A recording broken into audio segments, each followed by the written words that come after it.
Sa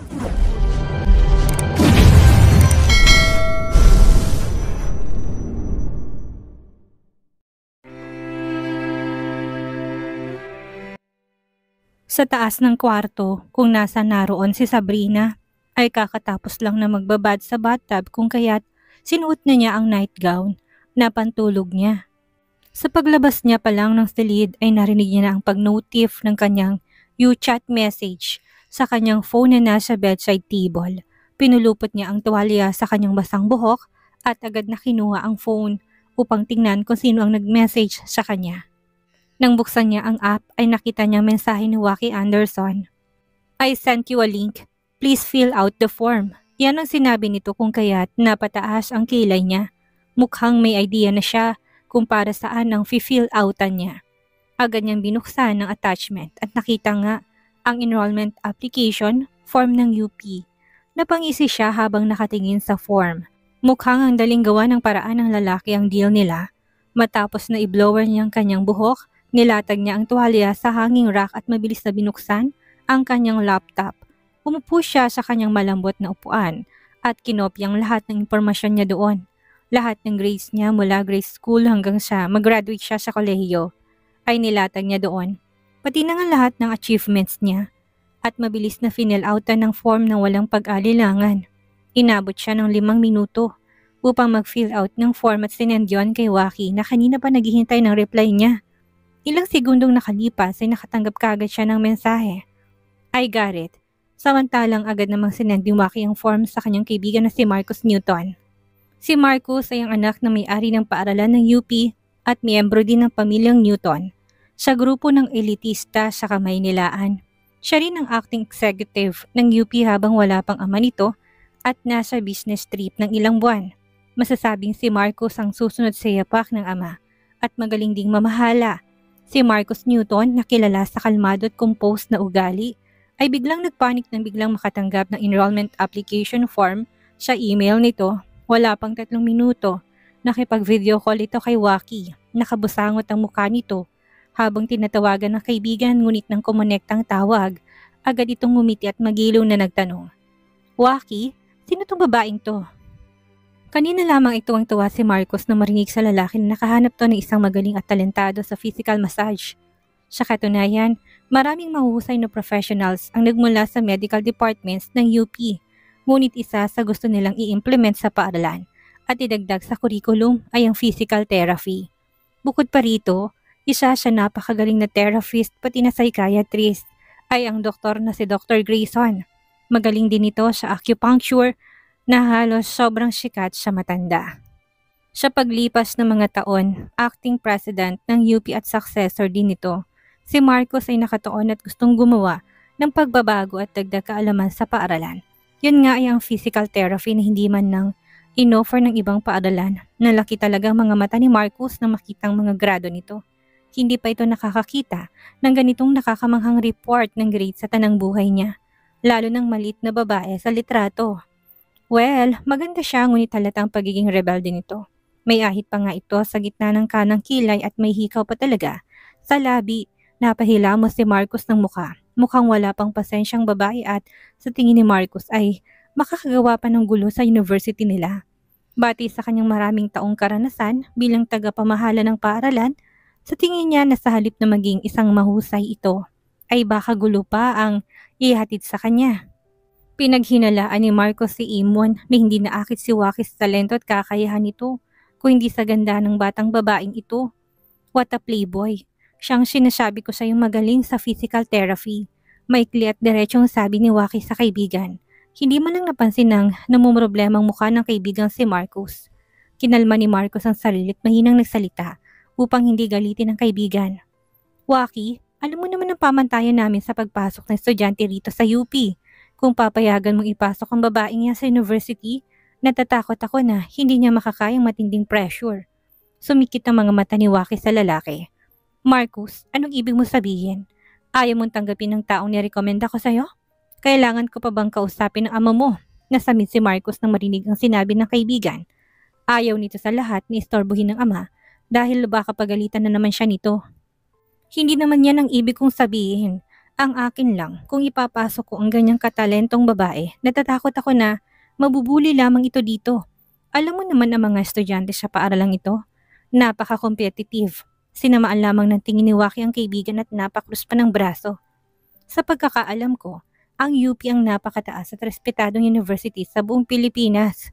Huwag mong sabihin na sa ilalim ng pamamahala mo riyan ay nag-exist pa riyan ang bullying. Mukhang nasasayang lang ang perang ini-invest ko sa paaralang yan every year. Huy, gago ka ba? Imposible namang mangyari yon.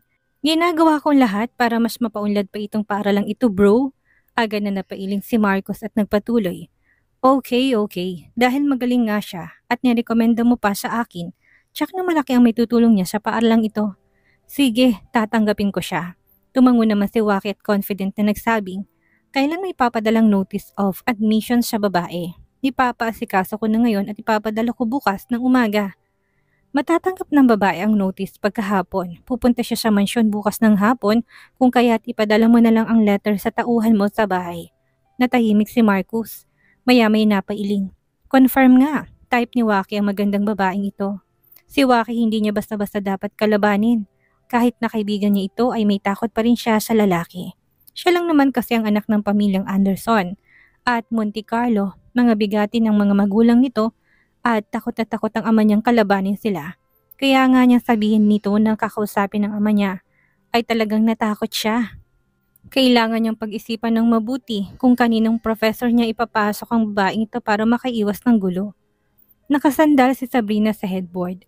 Pabiro niyang sinasagot ang tanda. Alam kong nag-aalala ka sa kalagayan ng kaibigan mo, pero pigilan mo muna yan. Sa video call, kitang-kitang pag-alala sa mukha ni Dr. Grayson dahil siya narinig na balita. Paano ako hindi mag-aalala? Siya lang ang bukod tanging kaibigan ko dyan sa Pilipinas at isa pa, malapit ako sa pamilyang Anderson. Ngayon sa naririnig ko tungkol sa kalagayan niya, mukhang malapit nitong mamatay. Napahilamos ng mukhang matanda. Hindi, kailangan kong pumunta dyan ngayon din. Napakamot na lamang si Sabrina ng kanyang noo. Sigurado ka ba, tanda? Hindi ka ba natatakot na pagkaguluhan ka dito, lalo pa at hinahunting ka ngayon? At isa pa, nasa isla ka ngayon at wala sa mga bodyguard mo marunong magpalipad ng eroplano. Nakalimutan mo na ba? Natahimik ang matandang lalaki sa sinabi ni Sabrina. So anong dapat nating gawin? Tanong nito sa kanya habang kinakalmang sarili. Iilan lamang kaibigan ko dito sa mundo. Isa pa, hindi na rin ako magtatagal. Ayaw ko namang mamatay na may pagsisisi sa sarili dahil hindi ko malang nagamot ang matalik kong kaibigan. Napailing si Sabrina. Hindi siya natutuwa sa sinasabi ng matanda sa kanya. Hindi mo ba alam na hindi ka lang wanted sa black market? Pati na sa mga assassin ay wanted ka rin. Gusto mo bang mamatay agad? Baka nga mauna ka pa sa kaibigan mo. Walang pakundangang sabi ng dalaga sa maestro niya. Sobrang na-depress naman ang matanda nang marinig ang sinabi ng dalaga. Gaano ka confident na ikaw nang bahala sa kaibigan ko? Napakamot ulit si Sabrina sa uli. 50%. Wala akong gamot na hawak-hawak eh. Anong kailangan mong gamot? Gawan mo ko ng listahan at hahanap ako ng isang taong magpapadeliver dyan as soon as possible. Tumango si Sabrina sa matanda. Sige, if that's what you want. Agad namang nilista ni Sabrina ang kakailanganin niyang gamot para sa matandang babae at sinend yon kay Dr. Grayson. Natahimik naman ang matanda nang makitang mahabang listahan na kakailanganin ng babae.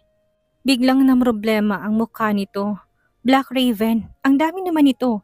Seryoso ka bang ito ang kailangan mo? Limited na lang stock ko, pwedeng paikliin mo naman ang listahan. Napaisip ng malalim si Sabrina at nagsalita.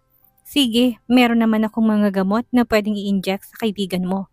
Pero hindi ko alam kung epektibo ba to. Sige na. Oo na, ako nang bahala dito sa listahan mo. Walang nagawang matanda kundi ang sundin ang sinabi ni Sabrina. Ang lahat ng gamot na pinaghirapan niya at espesyal para sa kanya ay bigla na lamang naglaho dahil sa maliliit na dalagang ito. Napangisi na lamang ang dalaga dahil sa ekspresyon ng kanyang maestro. Kapag nandito ng mga gamot, tsaka ako nagagaling ng kaibigan mo. Maghihintay ako ng magandang balita Alam mo na kung ano yon, Xiao. Matapos sasabihin yun ay kagad na pinatay ni Sabrina ang tawag. Ang buong mundo ay hinahanap ngayon si Dr. Grayson. Marami ring mga tao ang gusto itong patayin kung kaya't nagtatago to sa isang isla sa Europa. Dumilim ang mga mata ni Sabrina. Siya ay estudyante noon ni Dr. Grayson at nang malaman niya, sa matanda na hinahunting to ng isang grupo. At ang grupo rin yon ang dumukot noon sa kanyang ina, kung kaya't agad niyang tinulungan ng matanda at nilihim kung saan ito nagtatago. Simula noon wala na talagang balita pa sa matanda. Tila ba nawala ito na parang bula. Matutulog na sana siya, ngunit naka-receive na naman siya ng notification sa phone niya, kung kaya't agad niya itong tinignan.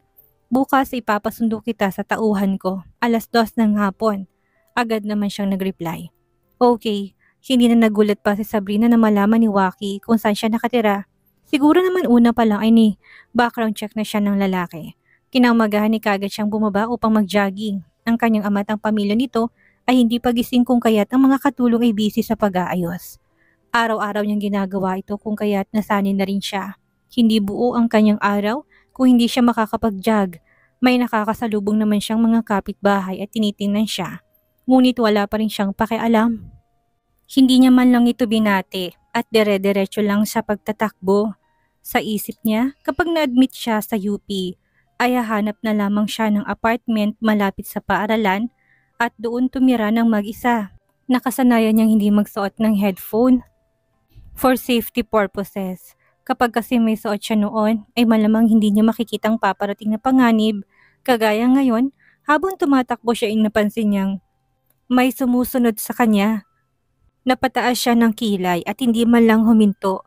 Hindi siya dumaan sa normal na ruta. Ang ginawa niya ay pumasok siya sa isang sulok ng puno ng kakahuyan at doon niya pinasundan ng mga taong sumusunod sa kanya. Ilang minuto ang nakalipas ay malayong nakalabas si Sabrina sa kakahuyan. Hindi man lang siya napagod at ni isang galos ay wala siyang natamo. Pinagpagan na lamang niya ang dahon na nakadikit sa kanyang buhok, pati na sa kanyang damit. Napasmirk na lamang siya tumakbo ulit. Wala na rin ang mga taong sumusunod sa kanya. Pinagbubugbog niya kasi at lahat ay nabalian niya ng kamay o hindi kaya'y paa naman. 5 atang lalaki yun at lahat na himatay sa gitna ng kakahuyan. Deserve, bulong niya sa sarili at tumawa ng malakas. Bago pa man makapasok sa bahay ni Sabrina, nakita niyang gising ng pamilya ng kanyang ama. Nakaupo sa tapat ng hapagkainan ang magkapatid na Zack at Vera. Silang apat ay nagtatawanan habang kumakain ng almusal at mukhang sobrang saya ng mga itong tingnan. Dad, bakit hindi pa bumabangon si Sabi? Anong oras na mo? Kung ganito palaging ugali niya at palaging late nagigising ay talagang hindi siya nababagay doon sa UP. Natatakot ako na palagi siyang malilate. Tapos papagalitan pa siya ng mga professor. Hindi ba't nakakahiya yun? Lalo na sa akin. Napairap na lamang si Sabrina. Ang weird talaga nitong si Vera. Naku, nung nag-aaral pa siya sa United States, puro naman away, pagbubulakbol at palaging absent ang babaeng yun sa klase. Ano pa nga bang maasahan natin sa kanya? Ito namang si Zack napaka-OA. Huwag niyo namang ganyanin ang kapatid ninyo. Kagagaling niya lang sa ibang bansa at hindi pa siya nakaka-adjust. Lalo na sa oras. Hayaan niyo na muna siyang magpahinga. Isa pa, lumaki si Sabi sa lola at lolo niya. Kung kaya't paano nila madidisiplina at matuturuan ng magagandang asal ang dalaga. Simula ngayon, ako na magtuturo sa kanya upang magdahan-dahan siyang magbago. Napaka-plastic din ni Lucila. Hindi niya carry ang kaplastikan ng kabit ng ama niya. Napabuntong hininga na lamang si Hercules. Sige, utusan mo na lang si Manang Ising na umakyat at gisingin si Sabrina para mag-almusal. Ang batang yun, hindi na nga kayang magising ng maaga. Tapos gusto niya pang pumasok sa isang respetadong university. Abala sa pag-usap ang pamilya sa kanya't ni isa ay wala man lang nakapansin sa kanya na nakatayo sa pintuan at nakahalukip-kip ang mga braso. Agad na tinawag ni Lucila si Manang Ising. Manang Ising, umakyat ka nga at tawagin mo si Sabi para mag-almusal. Sabihin mo pagkatapos niyang kumain ay pwede na siyang bumalik sa pagtulog. Napalingon si Manang Ising kay Sabrina na nakatayo sa pintuan na may ngiti sa labi. Saka inilipat ang tingin kay Lucila na parang bangag. Alanganing magsalita. Napansin naman ni Lucila na nakatayo pa rin si Manang Ising at hindi gumagalaw. Anong ginagawa mo? Bakit hindi ka pa umaalis? Dahan-dahang tinuro ni Manang Ising ang direksyon kung saan si Sabrina. Madam, ang panganay na anak ay bumangon ng umaga upang mag-exercise. Ang apat ay tumingin sa direksyon na itinuro ni Manang Ising at doon lang nila nakita si Sabrina na nakatayo habang malamig na tingin sa kanila. Hindi alam ng apat kung gaano nakatagal nakatayo si Sabrina sa pintuan o kung narinig ba ng babae ang kanilang pag-uusap kanina. Gayunpaman, batay sa uri ng titig ng babae sa kanila, malamang narinig nitong lahat ng dapat at hindi dapat nitong marinig. Napaubo si Hercules. Sabrina, umakyat ka na't magpalit kagad ng damit. Baka sipunin ka. Lahat ay naghihintay sa'yo dito. Sabay-sabay na tayong mag-almusal. Mukhang magandang pakinggan yon. Pero kahit na sino naman ang makakakita sa pahapag ay nasa harapan ni halatang kumain ng mga ito at hindi naman talaga siya hinintay. Biglang ngumiti si Sabrina. Punong-puno ng kalamigan ang kanyang mata. Hindi. Hindi ako kakain kapag katabi ko ang mga taong basura. Baka mawalan lang ako ng ganang kumain. Pagkatapos niyang sabihin yon, walang lingon-likod na siyang umakyat sa hagdan upang magpalit ng damit. Pagkalipas ng 3 minuto, bumaba si Sabrina. Nakasuot ang dalaga ng casual na damit at may itim na backpack sa likuran nito. Tumingin siya kay Hercules na kasalukuyang nakaupo pa rin sa harap ng mesa. Ano pa bang inuupo mo dyan? Hindi ba't pupunta tayo ng kumpanya ngayon? Ang nakabusangot na mukha ni Hercules ay biglang lumiwanag na marinig ang sinabi ng anak.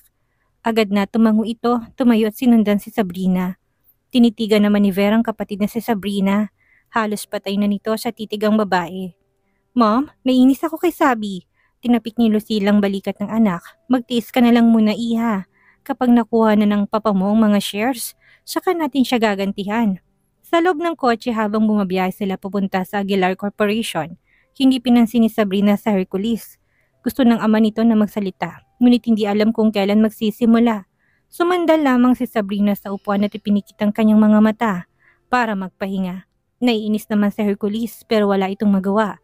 Ang driver naman na si Butler Ben ay isang matandang lalaki na 10 taong nagtatrabaho sa pamilya. Ang matandang lalaki ang palagi nagmamaneho kay Hercules. Nang makita nitong kontrolado ng panganay na anak ang kanyang ama, ay lihim ditong pinagmasdan si Sabrina sa rearview mirror. Walang pakialam na nakaupo si Sabrina at nang huminto ang kotse sa harap ng kumpanya, saka lang siya dumilat. Ang buwan na iyon ay sobrang mainit kahit na mag-umaga pa. Hindi siya kaagad bumaba. Ang una niyang ginawa ay tinaas niyang manggas ng kanyang damit kung kaya't kitang-kitang maputi niyang braso. Sinukpit niyang backpack at doon lang bumaba sa kotse. Nakahawak ang kanyang mga kamay sa kanyang bulsa at tamad na sumunod kay Hercules. Hindi man lang siya nagmukhang tauhan ni Hercules, kung hindi parang CEO na nag-inspeksyon ng dating niya sa kumpanya. Kahapon pinaalam sa lahat ang balita tungkol sa shareholders meeting ngayong araw. Kaya direktang dinala ni Hercules si Sabrina sa conference room sa pinakamataas na palapag. Halos lahat ng iba pang shareholders ay dumating na makita nilang aroganting aura ng batang babae. Habang sumusunod kay Hercules, nagtinginan lamang ito, ngumiti at bumati kay Hercules. Pinadala ni Sabrina ang balita tungkol sa shareholders. Sa pamamagitan ng email group, maikli lang ang nilalaman noon at walang halong pagbabanta. Ang akala ng lahat, si Sabrina isang dalaga lamang na madaling utuin at paikutin. Na kapag may meeting ay may kasunod pa itong abogado o assistant na mag-guide sa dalaga.